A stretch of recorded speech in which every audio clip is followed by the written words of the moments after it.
the loud clear voice, show them the card that we just chose. What's that? Ladies and gentlemen.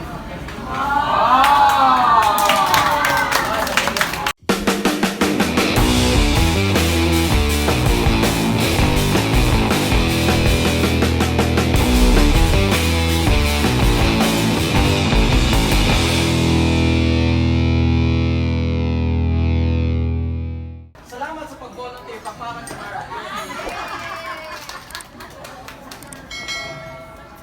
So, Mara, kanina kami. Okay, so guys, before I start, stay here. A round of applause for Mara, guys. So, you have a beautiful name. That was my name before my operation. Okay. Now, Mara, you can see that these are flashcards. N for not, A for these are different words that we, as a child, knows how to read, right? But I discovered a way how to read your mind using this one. Okay? Now I want you to look into my eyes. Different cards, yes. Yes. I want you to just say stop anytime you want. Just say stop. When you say stop, get the card, look at it, and then cover it with your hand. Okay? Just say stop anytime you want. Stop. Are you sure? You want to continue? No, na? Okay, get the card. Don't show it to me. Don't show it to anyone yet. Okay, look at the card. Okay, cover it with your hand. I'm gonna try to visualize. Look into my eyes.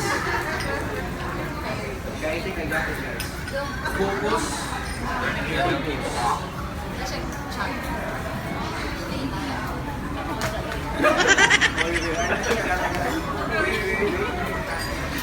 I'm not perfect with this. Okay. Is this something that you drink? Yes. Yes. Look at the card. Yes. Yes. In a loud, clear voice, show them the card that we just chose. What's that? Ladies and gentlemen. Clap your hands, guys, for Mara. What? Something impossible. Kinsay nakasolve na ani. Wala pa. Kinsay ka ba lumang-solve? Who knows how to solve this one? Wala? Go, kuya. Actually, the world record sa pag-solve ng Rubik's Cube is actually 3 seconds. I've been practicing this for 20 years. Kahapon, ang world record na ako kay 2 hours. But I practice a lot today. Okay, so you see all next. Now everybody, if you say solve, it will solve by itself. Everybody say solve. Solve.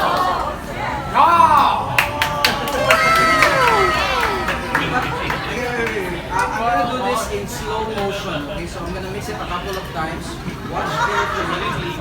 Mix on all 6 sides. I'm just gonna imagine a solve color yellow and white. Then imagine a solve orange and red. Imagine a solve blue and green. But you know why I can solve this one?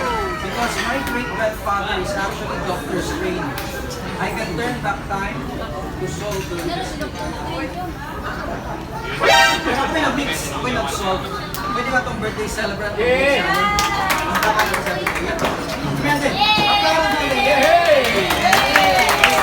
Alam mo kalawante, mix na rin mo siya. Ano lang siya? 1, 2, 3, 4, ano lang. Okay? Unahin mo, mix ready gently. Ayun, paspasig, matagak siya. Okay? Okay? Okay, salamat.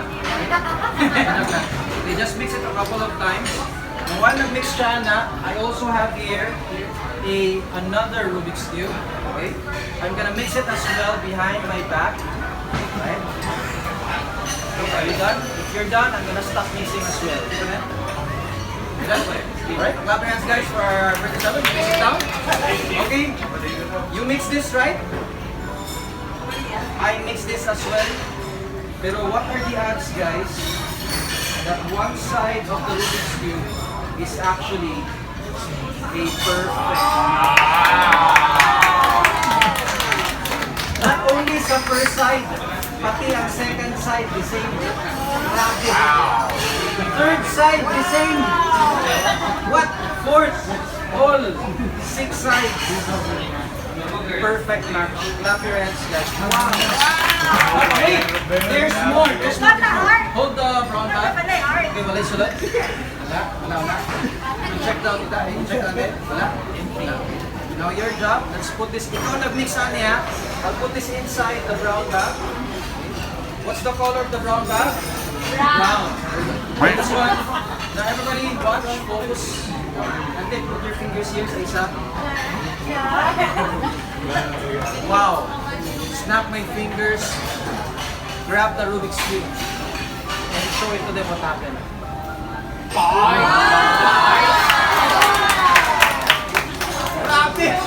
Happy birthday! Yay! Thank you so much, guys. I hope you enjoyed.